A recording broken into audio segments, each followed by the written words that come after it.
Hi, my name is Jennifer, and I'm going to be reading The Color of My Words by Lynn Joseph. Wash Day. Saturday is wash day for Mammy and me down by the river that flows to the sea. We carry the baskets high on our hips. We juggle the soap, the scrub board, and clips. Our friends wave hola as we slippery slide on river-age stones to the other side, where sun rays glimmer on a whisper of shade. And Mammy and me tie our hair up in braids. Then whack! I smack the clothes on the rocks to scare out all the dirt and grassy spots. Mammy scrubs them up and down, and we both swirl them round and round. Sparkling white and river clean, the clothes smell like fresh air dreams. We clip them safe to bushes and trees to dry in the sun and flap in the breeze. Later, under the moon's blue light, Mammy and me smooth the wrinkled clothes right. We fold them into neat little squares and take them back home for all to wear. Wash day was the day I'd get Mammy all to myself. For me, it was the best day of the week, unless it rained. Then I'd have to keep on sharing Mammy with everyone, especially Poppy, who sat on the porch and never moved. Mammy had no time to pat her hair down, let alone share her private thoughts the way we did on wash day. At River's Edge, I'd let tell Mammy all the special things I had thought about during the week. If I wrote a new poem, I would recite it to her while we dipped our hands into the cool water. It was just me and her and the river. No other hands, no other ears. Mammy was the only person who knew that I wanted to write books when I grow up. I knew it was a strange thing to want to do because we sure didn't know any writers around here. In fact, Poppy told me that in the Republica Dominica, only the president could write books. I think it's true. I went to the Libraria and I saw a lot of books by President Baglier. I told Mammy this during one wash day.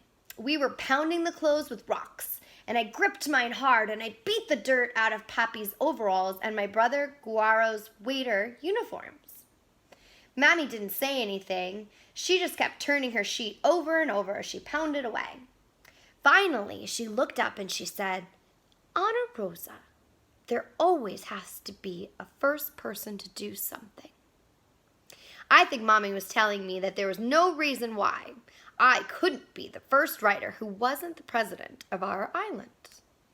Either that or she was hinting that I should run for president, and then, if I won, I could write what I wanted. Sometimes Mommy's words are a puzzle. I have to spin them around and around in my head as if I'm doing a little mental merengue. Sooner or later, I figured out the dance, but sometimes I wish she would just say what she means straight out. Pappy might sound as if he's talking in puzzles, but I always know exactly what he means. But I always know exactly what he means. Like when I asked him if I could have a notebook just for writing my poems in. He said, "Muchacha, your head is getting bigger than your hat." When I told Mommy this on our next wash day, she laughed. But I could tell the laugh was only in her throat, not in her heart. "Your papi says funny things sometimes, Carino.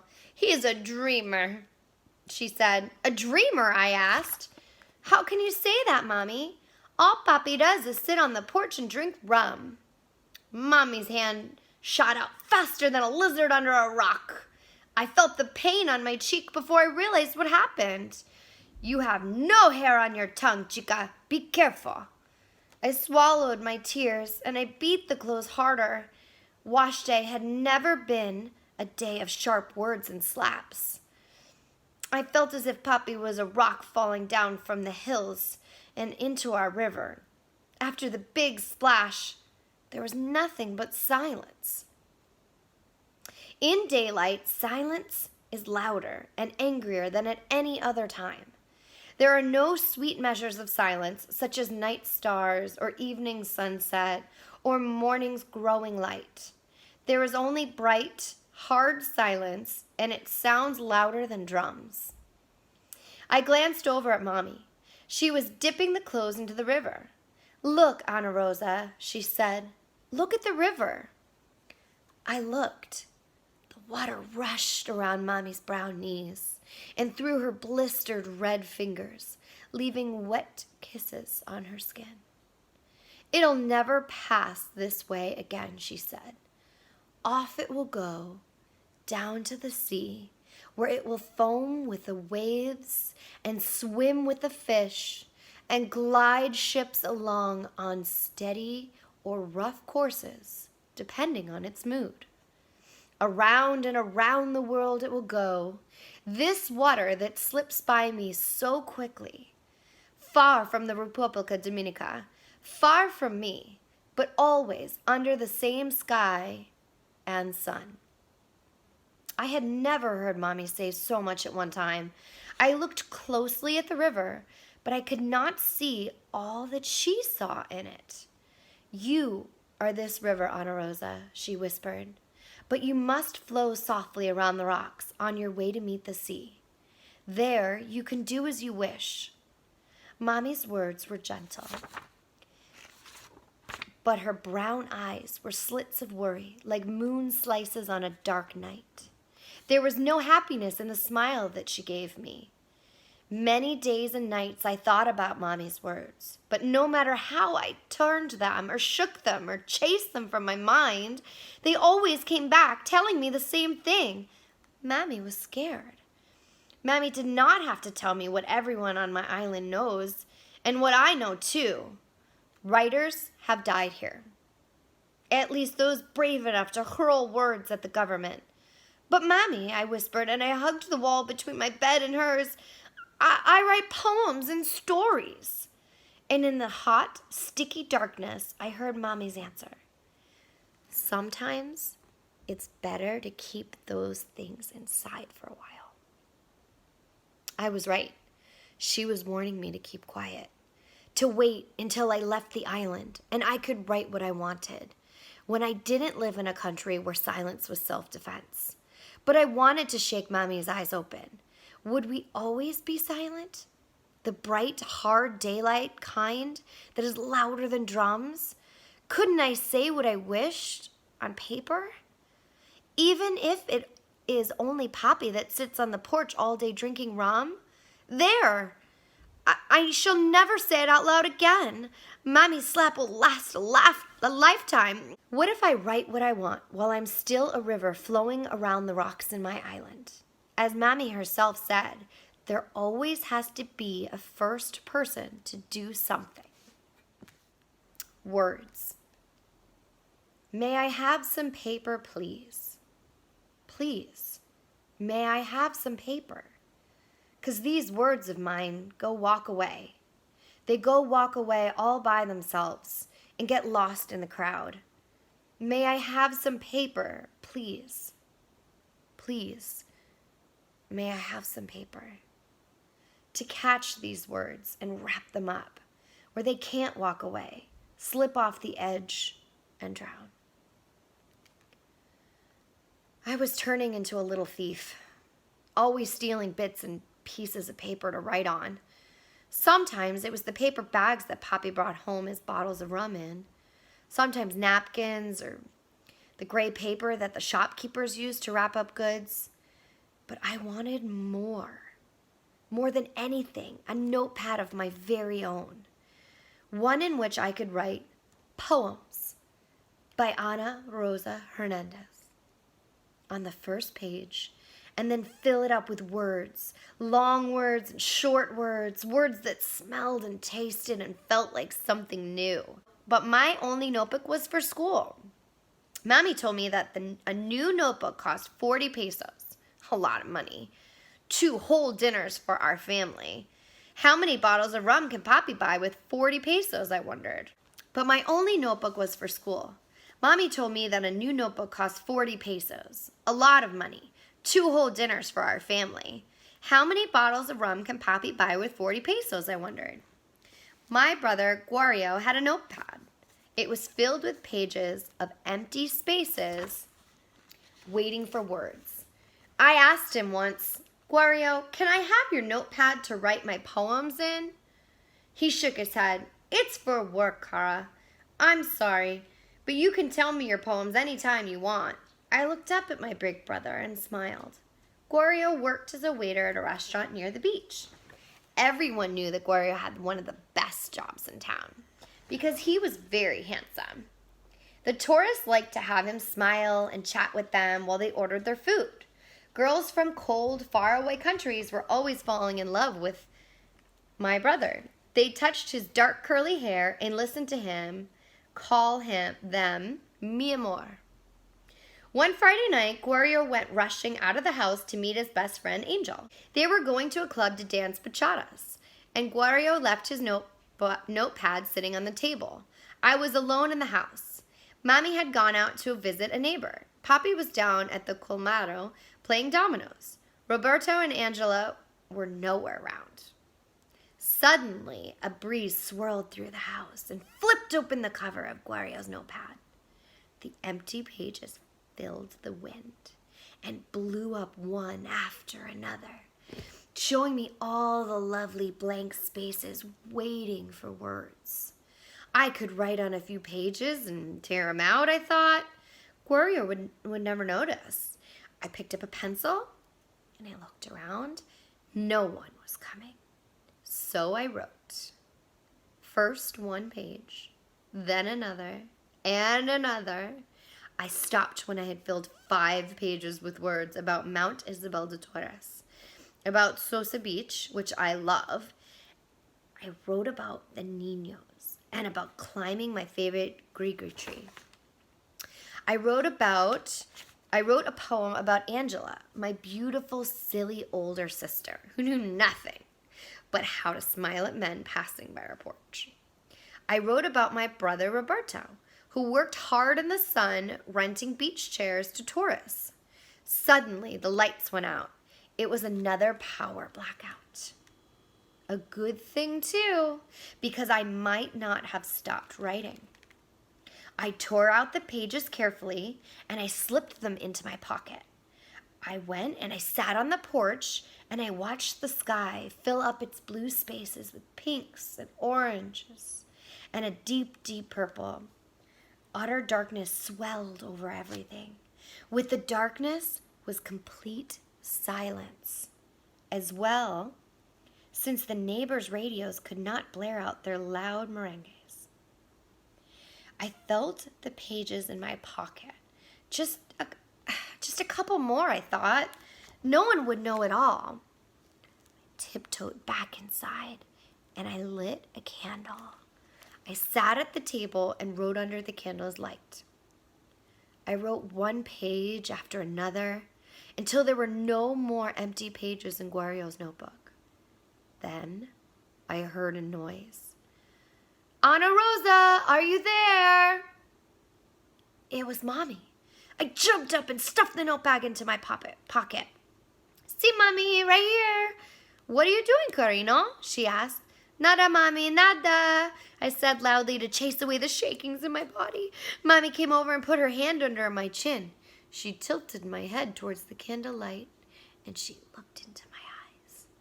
You sure? She asked. I nodded and swallowed.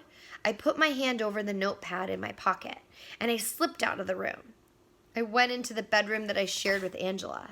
I sat on the bed with my hand in my pocket, holding my secret close. Finally, I reached under the thin mattress and stuffed the notepad as close to my side of the bed as I could.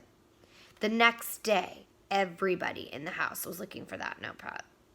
Guario was shouting that he was going to be fired. That made Papi very frightened, although Papi always swore that if he got up off his porch chair in the middle of the day, he'd get heart stroke. He, too, was helping to look for the book.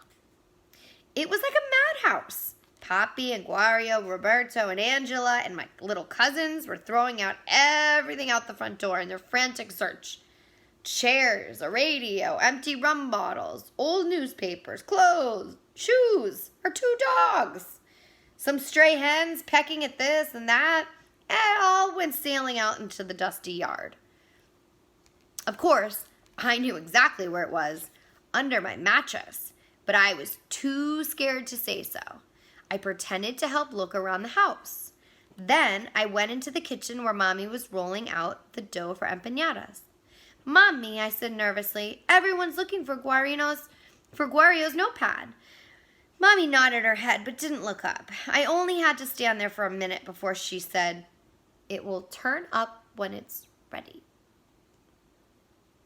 That's when I knew that she knew. I waited for her to shout at me, but Mommy just kept on sprinkling flour and rolling the dough. I just didn't understand Mommy at all. I went into the bedroom and slipped my hand far under the mattress. The notepad was there. I sat on the floor, chewing on my finger. Guario had already asked me twice if I had seen his notepad, and I said no. I couldn't stop how fast the no came out of my mouth. I just wanted to tell him the truth, but my mouth just wouldn't say anything else. "What are you doing? Just sitting there?" asked Angela, coming into the bedroom. She tossed pillows on the floor and started to pull the sheets off the bed. "I looked there already," I said quickly before she decided to turn the mattress upside down. My heart was beating faster and faster as Guario's shouting filled up all corners of the house. Papi was cursing and Roberto and Angela were racing around with scared looks on their faces. There was a horrible fear in the air. Fear of what would happen if Guario lost his job. There was no way in the world I could hand over that notepad. Now, with every page of it full of my careless words. Then we heard Mommy's voice. "Lunch is ready. Come inside and eat. And stop fussing around about that notepad." The stern sound covered me like night's sweet darkness. Mommy knew, and she wasn't telling. Now, no matter what is wrong in our family, we always listen to Mommy. So when Mommy called us to eat, we stopped our wild hunting and we sat down at the table. Papi said the prayer, and Mommy served us plates full of red beans and rice and crispy brown empanadas stuffed with chicken and spices. There was a tall glass of lime juice and precious ice cubes. It was one of the best lunches ever, and it could have been served for a holiday. It was as if Mommy had cooked this special meal on purpose to distract the family. And it worked. Afterward, everyone sat back, full and relaxed, as if empanadas could make the world look brighter, and red beans and rice made worries disappear. We talked about where the notepad could be and what could have happened to it. Papi wasn't cursing anymore, and Guario wasn't shouting. Finally, Papi reached into his pocket and took out some pesos. He put them on the table. Then, Mommy dug her hand deep into a pocket of her dress and put some pesos on the table too. Roberto jumped up and went into the kitchen and came back with some pesos that he put next to Papi and Mommy's pesos. Guario looked surprised, and I noticed that his eyes were turning bright red as if he were trying not to cry. But that could not be possible. I had never seen Guario cry in my life. Guario was 19 years old, and he was my big, strong brother who took care of everything. Mommy called him Jefe when Papi was not around. Jefe means boss, and that is what Guario was. He worked 2 jobs and bought all of our food and fixed everything that went wrong. He was always serious. "Here," said Papi, pushing the pesos over to Guario. "Take this and buy a new notepad for work." Guario nodded, and he stood up, and he walked around the table, and he kissed Mommy on the cheek. Then he walked out the house to go to work. I watched Guario wide back move steadily away from us. When I turned around, Mommy raised her eyebrows at me as if to say, "What are you waiting for?" I jumped up and ran after Guario. He was at the corner waiting for one of the noisy motorcycle taxis to take him to work. "Guario," I called. He turned around. I dashed up to him and threw my arms around his waist. His hands soothed down my flyaway hairs, my ponytail. "I took your notepad," I whispered into his shirt. "I'm so sorry." Guario kept stroking my hair, and after a while he said, "I know what it feels like." "Oh, what feels like?" I asked. "To want something so bad." "What have you wanted so bad?" I asked, looking up at him. "A future," he answered. And then I saw the tears in his eyes for real. This was not the first time I had heard Guario talk about wanting a future. I just never paid it any attention. But to be right there at that moment, hearing it and seeing him, the whole world tilted for the first time away from me, to someone else. My big brother. Guario and I stood at the corner with our arms around each other as all the motorcycle taxis drove by, blowing their horns.